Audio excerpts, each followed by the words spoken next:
Microsoft office এক্সেলের আমরা কিছু কাজ দেখব। যাদের এক্সেল নিয়ে সমস্যা হয়ে থাকে, নানা ধরনের সমস্যা, কী করবেন খুঁজে পাচ্ছে না, তাদের জন্য এইটি। চলুন আমরা সাম ফাংশন দেখে নেব। তো সামের জন্য এই জায়গায় কী হচ্ছে না, টোটাল অ্যামাউন্ট আমরা জানি সবাই যে ইকুয়াল সাম, ব্র্যাকেট শুরু করলাম এবং কোয়ান্টিটি সেল অ্যাড্রেস ইনটু অর্থাৎ স্টার চিহ্ন দিয়ে রেট যেটি রয়েছে, রেটের সেল অ্যাড্রেস দিয়ে দিলাম, ব্র্যাকেট ক্লোজ করে এন্টার করে দিলাম। তাহলে কী হবে না, টোটাল ভ্যালুটা আমরা এই জায়গায় পেয়ে গেলাম। এবার চলে আসি, এই যে নিচে গ্র্যান্ড টোটাল লিখে রেখেছি, গ্র্যান্ড টোটালের সাম পাবো, তার জন্য আমরা সাম ব্যবহার করব। ইকুয়াল সাম, ব্র্যাকেট শুরু করে এই টোটাল অ্যামাউন্টের first and last, bracket close করব এবং দিয়ে এন্টার করে দিলাম। তাহলে কাজ কী হলো, টোটাল অ্যামাউন্টটা পেয়ে গেলাম। সেম জায়গা থেকে আমরা সাম ইফটাকে যদি ব্যবহার করি তখন কি করব। তার জন্য কাজ কী হচ্ছে না, আমরা এই জায়গায় দেখে নেব যে কোনো একটা প্রোডাক্টের নাম দেবো এবং তার টোটাল রেটটা আমরা অ্যাড করতে চাই। তো তার জন্য আমরা এইচডি দিলাম। এবার চলে আসি সমান চিহ্ন সাম ইফ, ব্র্যাকেট শুরু করলাম। এবার ক্রাইটেরিয়া বলতে আমরা যাকে সার্চ করব তার সেল অ্যাড্রেস দিলাম, ফার্স্ট ইনটু লাস্ট অবশ্যই, কমা দিলাম। এবার তার ক্রাইটেরিয়া নেমটা দিয়ে দেবো। এখানে চাইলে আপনারা ইনভাইটেডের মধ্যে নামটা দিতে পারেন। আমরা সেল অ্যাড্রেস দিয়ে দিলাম এবং কমা দিয়ে তার অ্যামাউন্টের ফার্স্ট লাস্ট দিয়ে এন্টার করলাম। তাহলে কী হবে, সাম ইফ ফাংশন আমরা পেয়ে যাব এবং যদি ভ্যালু চেঞ্জ করি বা টোটাল অ্যামাউন্ট চেঞ্জ করি, অটোমেটিক এখানে অ্যামাউন্টগুলো আমাদের কাছে চেঞ্জ হতে থাকবে। ওকে, চলো নেক্সট আমরা এরপরে ফাংশানে চলে আসি। যে সেমভাবে পরের ফাংশানে চলে এলাম, যে প্রোডাক্ট জিনিসটা কি না, সেম আমরা এটাকেও গুণ করার জন্যই আমরা ব্যবহার করব।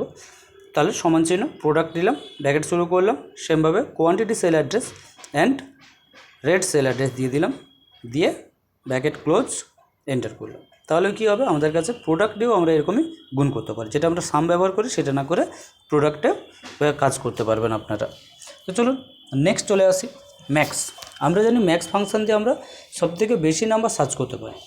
অর্থাৎ এই যে টোটাল আমরা নাম্বার একটা দিয়ে রেখেছি, এর মধ্যে কত সবথেকে বেশি আছে, তার জন্য সমান চিহ্ন দিলাম, ম্যাক্স, ব্র্যাকেট শুরু করলাম, ফার্স্ট ইজ টু লাস্ট, অবশ্যই ফার্স্ট ইজ টু লাস্ট দিলাম, ব্র্যাকেট ক্লোজ করে এন্টার করলাম। তাহলে সবথেকে বেশি নাম্বার আছে আমার 652 এবং এই জায়গায় আমরা যদি নাম্বারটা, অবশ্যই আপনারাও নাম্বার চেঞ্জ করে দেখে নেবে যে ভ্যালুগুলো চেঞ্জ হচ্ছে কি না, তখন না হলে তখন সমস্যা। চলে আসি মিনিমাম। তো তার জন্য কি করব, সে মিনিমাম নাম্বারের জন্য একই ফর্মুলা চলবে, অর্থাৎ সমান চিহ্ন মিন, MIN, ব্র্যাকেট শুরু করলাম, ফার্স্ট ইজ টু লাস্ট। তাহলে কী হবে না, সবথেকে কম নাম্বার কত হচ্ছে সেটা আমরা দেখতে পাবো এবং এর থেকেও অবশ্যই আপনারা কাজ করার জন্য নাম্বারগুলো কমিয়ে নেবেন, কমিয়ে নিয়ে কাজ করবেন, দিয়ে দেখে নেবেন। এবার চলে আসি লেন বলতে কি হচ্ছে না, নাম্বার অফ ডিজিট, কতগুলো ওয়ার্ড এই জায়গায় লেখা রয়েছে। তার জন্য ইউজ করবো কি, ইকুয়াল লেন, ব্র্যাকেট শুরু করলাম, আমরা ক্যারেক্টার দিচ্ছি তাই এখানে নামের সেল অ্যাড্রেসটা দিয়ে দিলাম, ব্র্যাকেট শুরু ব্র্যাকেট শেষ করলাম, আমাকে দেখাচ্ছে এই নামটা 4টে। এবং যদি এই জায়গায় আমরা একটা পেজ দিই, একটা পেজও আমার কাছে একটা ক্যারেক্টারের সমান, তার জন্য পেজটাও ক্যারেক্টার নিয়ে নিল। নেক্সট চলে আসি কাউন্টের কন্ডিশান। কাউন্টের কাজ কি হচ্ছে না, আমরা এই জায়গায় যে নাম্বার দিয়ে কাজ করব, যে কতগুলো নাম্বার লেখা আছে সেটা আমরা কাউন্ট করতে চাই, তার জন্য সমান চিহ্ন কাউন্ট, সেম ব্র্যাকেট শুরু করে ফার্স্ট ইজ টু লাস্ট দিয়ে দিলাম। তাহলে আমার কাছে দেখাচ্ছে কি এই জায়গায় 6টা নাম্বার রয়েছে, কিন্তু নাম্বার রয়েছে 6টা, ঘর হচ্ছে 7টা। তো এই জায়গায় আবার যদি আমরা কোনো ক্যারেক্টার লিখে দিই, সেটা আমার কাছে কাউন্ট হচ্ছে না, কি হচ্ছে শুধুমাত্র নাম্বার কাউন্ট হচ্ছে। তাহলে এবার কাউন্ট এর কাজ কি দেখে নিই চলুন। তাহলে তার জন্য আমরা কাজ কি করব না, কাউন্ট এতে গেলাম, সমান চিহ্ন কাউন্ট এ দিলাম, ব্র্যাকেট শুরু করলাম, দিয়ে সেমভাবে ফার্স্ট ইজ টু লাস্ট দিয়ে দিলাম। এবার এর কাজ কি হচ্ছে না, সেম এ আমাকে কি করবে না, সেম নাম্বারগুলো কাউন্ট করছে, কিন্তু ক্যারেক্টার থাকলেও সে ক্যারেক্টারের সেলটাও এ কাউন্ট করে দিচ্ছে। যদি নাম্বার দিয়ে দিই তাহলে নাম্বার সহ ক্যারেক্টার, অর্থাৎ সেলে যা থাকবে ও সেটাই আমাকে কাউন্ট করে দেখিয়ে দেবে। নেক্সট চলে আসি কাউন্ট ব্ল্যাঙ্ক।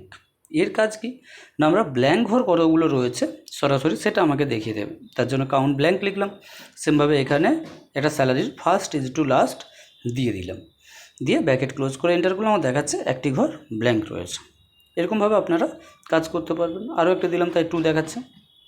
নেক্সট চলে আসি কাউন্ট ইফ। আমরা এখানে একটা অ্যাটেন্ডেন্স রিপোর্ট করেছি যে টোটাল প্রেজেন্ট আর টোটাল অ্যাবসেন্ট। তো তার জন্য কি করব, ইকুয়াল কাউন্ট ইফ ব্যবহার করলাম।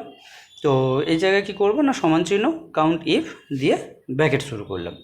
এবার কাজ করছে না, রেঞ্জ বলতে আমরা ডে ওয়াইজ, অর্থাৎ ফার্স্ট ইজ টু লাস্ট পুরোটাই আমরা দিয়ে দিলাম, ফার্স্ট ইজ টু লাস্ট এবং কমা দিয়ে, যেহেতু পি মানে প্রেজেন্ট আমরা করেছি তাই পিটাকে ডবল ইনভাইটেডের মধ্যে রাখলাম, ব্র্যাকেট ক্লোজ করে এন্টার করে দিলাম। তাহলে টোটাল কতগুলো প্রেজেন্ট আছে সেটা আমাকে দেখিয়ে দেবে, ড্রাগ করে নিলে সবার পেয়ে যাব।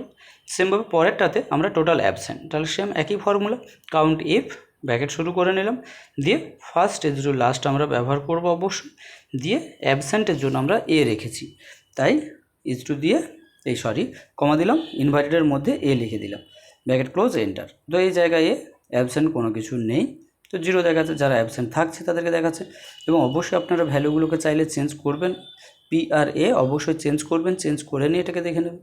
এবার চলে আসে এভারেজ, যে এই যে ফাংশান বা সবাই বিক্রি করেছে, যে হার্ড ডিস্ক কত টাকার মোট বিক্রি করেছে মাস ওয়াই, তার জন্য আমরা দিলাম average first is to last, দিয়ে ব্র্যাকেট ক্লোজ করে এন্টার করব। তাহলে কি গড় রিপোর্ট, যে আমার এই 4 মাসে গড় এই ভ্যালুটা ধরে রেখেছিলাম বা বিক্রি করেছিলাম।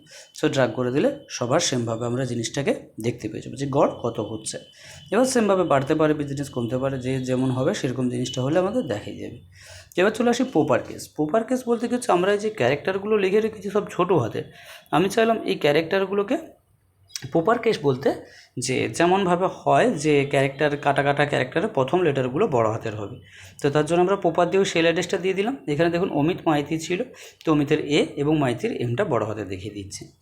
সো চলে যাই, এইভাবে আমরা নেক্সট আপারে চলে এলাম। তো আপার কেসের কাজ কী হচ্ছে না, সমস্ত লেখা বড় হাতের হয়ে যাবে। তো সেমভাবে সমান চিহ্ন আপার দিলাম, দিয়ে সেম সেল অ্যাড্রেসটা দিলাম, দিয়ে ব্র্যাকেট ক্লোজ করে এন্টার করলাম। যা ক্যারেক্টার রয়েছে সমস্ত ক্যারেক্টারই আমাদের এখানে বড় হাতের হয়ে গেল। তো নেক্সট চলে আসি লোয়ার। লোয়ার বলতে কী হচ্ছে, আমরা এখানে প্রথম লেটারটি যা রয়েছে, প্রথম ক্যারেক্টারটি শুধুমাত্র বড় হাতের করেছে, বাকি সবগুলো ছোটো হাতের। এবং এগুলো কী করব না, লোয়ার মানে যা বড় হাতে থাকবে সব কিছুও ছোটো হাতের করে দেখিয়ে দেবে অবশ্যই। তো তাহলে তার জন্য আমরা লোয়ার ফাংশন ব্যবহার করব। তো লোয়ার ব্যবহার করলো, এই যে কি ছোটো হাতের এমনিই লেখা ছিল তাই ছোটো হাতে দেখাচ্ছে, আমরা এখানে বড় হাতে লিখে দিলাম, তো সেটা আমাকে ছোটো হাতের করে দেখিয়ে দিল। তো নেক্সট চলে আসি কনকাটনেট। কনকাটনেট বলতে কী হচ্ছে না, আমরা যে জায়গায় ফাংশনটার ইউজ করে দুটো নামকে বা দুটো স্ট্রিংকে এক জায়গায় অ্যাড করে দেবো। তো কনকাটনেট দিলাম, সেমভাবে তার ফার্স্ট নেমের সেল অ্যাড্রেস দিলাম, এবং ইনভাইটের মধ্যে একটা পেজ রাখলাম, যে ফার্স্ট নেম লাস্ট নেমের মধ্যে পেজ থাকবে, সেকেন্ড নাম দিলাম, দিয়ে ব্র্যাকেট ক্লোজ করে এন্টার করে দিলাম, দিয়ে ড্রাগ করে নেবো, তাহলে সেমভাবে পেয়ে গেলাম। এবার বলছে অল ক্যাপিটাল লেটার আমরা ইউজ করবো কী করে না, এই যে ফাংশনটাকে ইউজ করলাম, তাহলে এই ফাংশনটা সেমভাবে আমার কাছে যেমনটি দরকার হবে আমরা ইউজ করে নিলাম। দিয়ে এবার আমার কাছে কাজ হচ্ছে ওই ফাংশন অনুযায়ী যা ছিল, আমরা অর্থাৎ স্ট্রিং অ্যাড করার জন্য যে অ্যাডটা করলাম, দেওয়ার পর আমাদের কাছে কাজ কী হবে না, নর্মাল জিনিসটি দেখাচ্ছে কিন্তু আমি চাচ্ছি সমস্যাটাকে বড় হাতের করতে। তার জন্য ফাংশনের আগে এসে আমরা আপারটাকে ব্যবহার করে নেব। তো আপার হয়ে গেলে কী হবে না, অটোমেটিক পুরোটা বড় হাতের করে দেবে। ফাংশন সেম ইউজ করার সঙ্গে সঙ্গে আমাকে পুরো লেটারটা যেমন অ্যাড হবে সেম বড় হাতের করে দেখিয়ে দেবে। তো নেক্সট চলে আসি, যে পরেরটাতে আমরা চলে এলাম লার্জ নাম্বার। লার্জ বলতে কি, বড় সংখ্যা যেমন ম্যাক্সিমাম হলে বড় দেখায়, এখানে সেম 2-3টে করে আমরা বড় দেখতে পারি। তার জন্য আমরা ফার্স্ট সেকেন্ড থার্ড এইভাবে করে আমরা লিখতে পারি। আমি ফার্স্ট সেকেন্ড ইউজ করলাম, তো তার জন্য আমরা ইউজ করবো কি, সমান চিহ্ন লার্জ, ব্র্যাকেট শুরু করলাম, same first is to last sell address দিয়ে দিলাম, কমা দিলাম। অর্থাৎ এবার আমরা কত নম্বর দেখতে চাই, মানে ফার্স্ট লার্জ না কোন লার্জ, তো কমা দিয়ে আমি 1 করলাম, তাহলে সবথেকে বেশি একটা সংখ্যা আমাকে দেখাবে। আমি চাইলাম সেকেন্ডে এসে যে 2 নম্বর লার্জ, মানে প্রথম নম্বরের পরে যে নাম্বারটা হবে সেটা দেখতে চাই। Same first is to last করলাম, কমা দিলাম, 2 দিলাম, ব্র্যাকেট ক্লোজ করে এন্টার করে দিলাম। তো অবশ্যই সেকেন্ড লার্জটা আমাকে দেখাচ্ছে, আমি এই জায়গায় এসে ভ্যালুটাকে চেঞ্জ করে দিলাম, তো সঙ্গে সঙ্গে আমার কাছে ভ্যালুটা চেঞ্জ হয়ে গেছে। আমি যদি মিনিমাম নাম্বার বা ম্যাক্সিমাম নাম্বার যা চেঞ্জ করবো সঙ্গে সঙ্গে আমার কাছে চেঞ্জ হয়ে যাবে। তো চলো নেক্সট চলে আসি স্মল। সেমভাবে স্মলেরও পার্ট থাকছে, যে শেষের দিক থেকে অর্থাৎ কমের দিক থেকে আস্তে আস্তে করে বাড়তে থাকবে, এরকম যে ব্যাপারটি থাকে, তার জন্য ইউজ করলাম ইকুয়াল স্মল।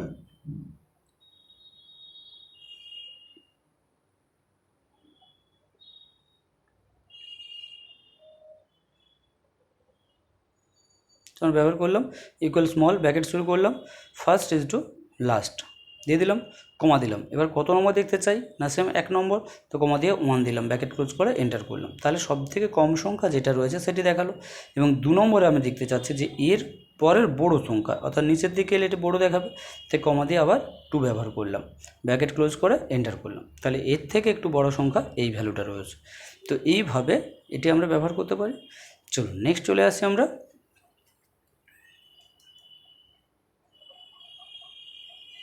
পরটা চলে এলাম না রোমান নাম্বার। আমরা এই যে 1 2 করে লিখে রেখেছি, এটিকে রোমান হরফে ট্রান্সফার করব, তার জন্য কি ইকুয়াল রোমান, সেম ওই সেল অ্যাড্রেসটা দিয়ে দিলাম, ব্র্যাকেট ক্লোজ করে এন্টার করে দিলাম। তো যেহেতু 1 রয়েছে, ওটি রোমান হরফের 1 হয়ে গেল।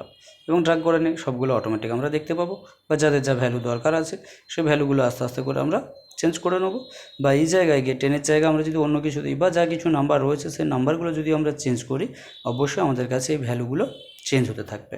সো আপনারা অবশ্যই এটিকে চেঞ্জ করে দেখে নেবেন, নাহলে কিন্তু সমস্যায় পড়বেন, বা সঙ্গে সঙ্গে কাজ সঙ্গে সঙ্গে করে নেবেন।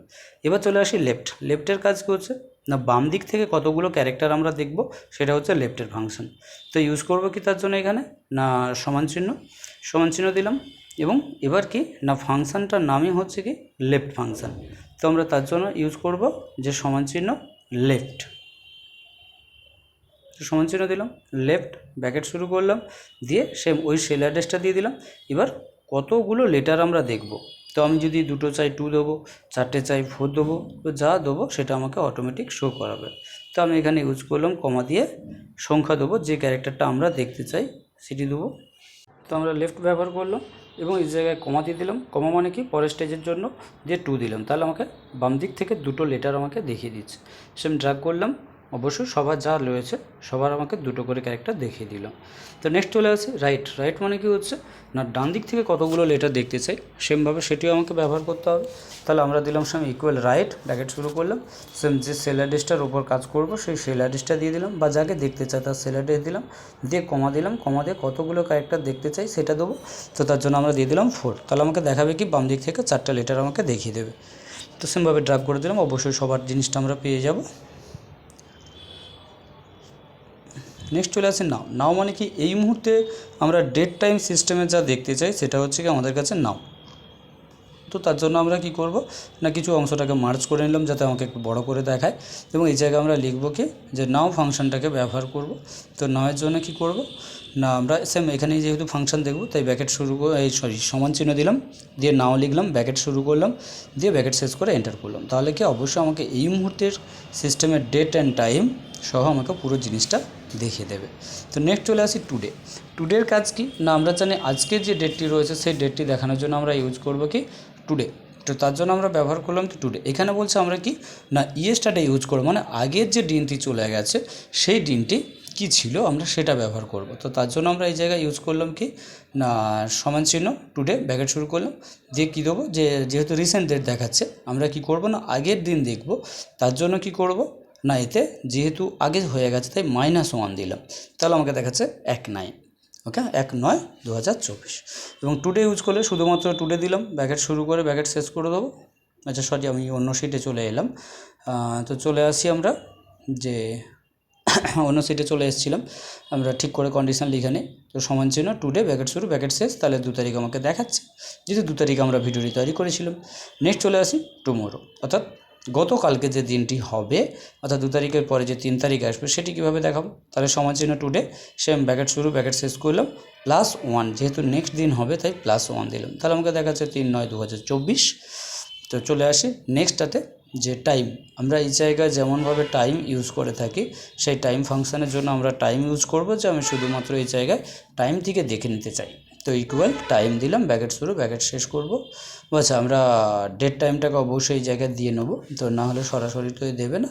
তার জন্য আমাদের কাছে কাজ কী হচ্ছে না আমরা ঘন্টা মিনিট সেকেন্ড যেমনভাবে দেখতে চাই সেইভাবে আমাদেরকে দিতে হবে। প্রথমে ঘন্টা, তারপর মিনিট, তারপর সেকেন্ড থাকবে। তো সেইভাবে আমাদেরকে কমা দিয়ে দিয়ে ফাংশনটি কিন্তু ইউজ করতে হবে। যদি আপনাদের AM PM এর ব্যাপার থেকে থাকে তাহলে অবশ্যই রেলওয়ে টাইম অনুযায়ী সেরকমভাবে আমাদেরকে টাইমটা কিন্তু দিতে হবে। এটা একটু ঠিকঠাক করে আপনাদেরকে দেখতেই হবে। তো দেখে নিয়ে আমাদেরকে যদি AM হয় তাহলে আমরা 12টার মধ্যে দেবো, আর যদি PM হয়ে যায় তাহলে 13, 14 এরকমই করে আমরা ভ্যালুটাকে এই জায়গায় দেবো কিন্তু। কেমন? চলুন নেক্সট চলে আসি যে মান্থ বলতে কি যে কোনো একটা দিন দিয়ে দেবো, সেই দিনটি দিলে আমাকে দেখাবে কি এটা কত নম্বর মাস। অর্থাৎ আমি যদি 60 দিই অর্থাৎ 60 দিই আমাকে দেখাবে কি 2 নম্বর মাস। তো সমান চিহ্ন দিলাম, দিয়ে ব্র্যাকেট শুরু করে দিয়ে দিলাম 365 দিন দিয়েছি, তাহলে সেটা কি হচ্ছে দিন দেওয়ার সঙ্গে সঙ্গে আমাকে মাস দেখাচ্ছে কত না আচ্ছা এখানে 30 দিলে আমাকে দেখাচ্ছে 1, কিন্তু 31 দিলেও সেম 1, কিন্তু যখন আমরা 32 দিয়ে দেবো তখন আমাকে দেখাচ্ছে 2 মাস। অথবা আমরা নর্মালি হিসাব অনুযায়ী যে 30-এর পর 31 পর্যন্ত আমাদের কাছে কি হয় যে একটা মাস হয়। পরেরটার জন্য আমরা নেক্সট ভ্যালুতে চলে যাব। আচ্ছা এবার চলে আসি আমরা এই জায়গায় কি না ডেটেড ইফ দিয়ে বা আমাদের শেষ ফাংশন ডেটেড ইফ দিয়ে ইউজ করব, যেখানে কাজ কী হচ্ছে না আমরা ডেট অফ বার্থের ইয়ার মান্থ এবং ডেটা আলাদা আলাদা করে দেখে নিতে চাই। তো তার জন্য ডেটেড ইফ এই ফাংশনটা আপনারা দেখে কাজ করবেন, তখন ডেটেড ইফ সরাসরি কোনো ফাংশন বা নেবে না। তো এটাকে ঠিক করে ইউজ করবেন। দিয়ে কী করলাম না ডেট অফ বার্থ দিলাম, দিয়ে কমা দিলাম টুডে, অর্থাৎ আজকের ডেট অনুযায়ী আমার কত বছর সেটা দেখতে চাই। তো কমা দিলাম, ইয়ার আমরা ইউজ করলাম, দিয়ে ব্র্যাকেট ক্লোজ করে এন্টার করলাম, তাহলে কত বছর সেটা আমাকে দেখিয়ে দেবে। এবার আমি চাচ্ছি মাস। তো তার জন্য কি করব না আমরা জানি মাস হয় কি, অর্থাৎ মাস নিয়ে নিয়ে বছর হয়। তার জন্য এই জায়গায় আমরা ইউজ করব কি সমান চিহ্ন, সেম এখানে ডেটেড ইফ ব্যবহার করব। দিয়ে আমরা কি যেহেতু মাসটাকে ব্যবহার করব, তার জন্য ইয়ারটাকে অবশ্যই রাখতে হবে, ইয়ারের আন্ডারে কি হয় কি মাস হয়। তো তার জন্য আমরা ব্যবহার করলাম ডেটেড ইফ, ব্র্যাকেট শুরু করলাম, দিয়ে কি না যে ডেট অনুযায়ী আমরা যেটা ব্যবহার করব সেই ডেটের ওপর যেহেতু অর্থাৎ বার্থডে বা ডেট অফ বার্থ যেটি রয়েছে সেই ডেট অফ বার্থটাকে আমরা কি করব ব্যবহার করব। তো ব্র্যাকেট শুরু করলাম, দিয়ে আমরা এই জায়গায় ইউজ করব কি যে ডেট অফ বার্থ ছিল সেই ডেট অফ বার্থের সেল অ্যাড্রেসটা দেবো, দিয়ে কমা দিলাম, দিয়ে টু দিয়ে ইউজ করলাম, অর্থাৎ আজকের ডেটে কমা দিলাম, ইনভার্টের মধ্যে লিখব YM, অর্থাৎ ইয়ার অফ মার্কস হিসাবে আমাকে দেখাবে। তো মাস দেখাচ্ছে কি 5 মাস, অর্থাৎ 32 বছর 5 মাস। এবার ডেতে চলে আসি, ডে কি দেখাচ্ছে না সমান ছিল সেম ডেটেড ইফ, ব্র্যাকেট শুরু করলাম, দিয়ে আমরা সেল অ্যাড্রেস দিলাম ডেট অফ বার্থের, দিয়ে কমা দিলাম, টুডে দিলাম, দিয়ে আবার সেমভাবে ব্র্যাকেট শুরু করব, দিয়ে কাজ কি হচ্ছে না ব্র্যাকেট শেষ করলাম, এবং যেহেতু মান্থ ডে বের করবো তাহলে মান্থের মধ্যে ডে হয়, তাই MD দিলাম, অর্থাৎ 2 তারিখ রয়েছে তাই এটাকে 0 দেখাচ্ছে। আমি যদি এই জায়গায় তারিখটাকে চেঞ্জ করে নিই তাহলে অবশ্যই চেঞ্জ হতে থাকবে। আমি ধরো সাপোজ প্রথমে আমি ডেটটাকে চেঞ্জ করতে চাচ্ছি, যে এই যাই 2 তারিখ রয়েছে, তো 2 তারিখের জায়গায় চেঞ্জ করবো, বা আমি মাসটাকে আগে চেঞ্জ করে দেখে নিলাম যে 5 দিলাম তো সঙ্গে সঙ্গে চেঞ্জ হয়ে গেছে, 6 দিলাম, এবার দেখুন 6 দেওয়ার সঙ্গে সঙ্গে আমাকে 27 দেখাচ্ছে। তো এইভাবে আমরা ভ্যালুগুলো চেঞ্জ করতে পারি। তো ধন্যবাদ সবাইকে, ভিডিওটি শেয়ার করবেন ভালো লাগলে এবং সাবস্ক্রাইব করবেন।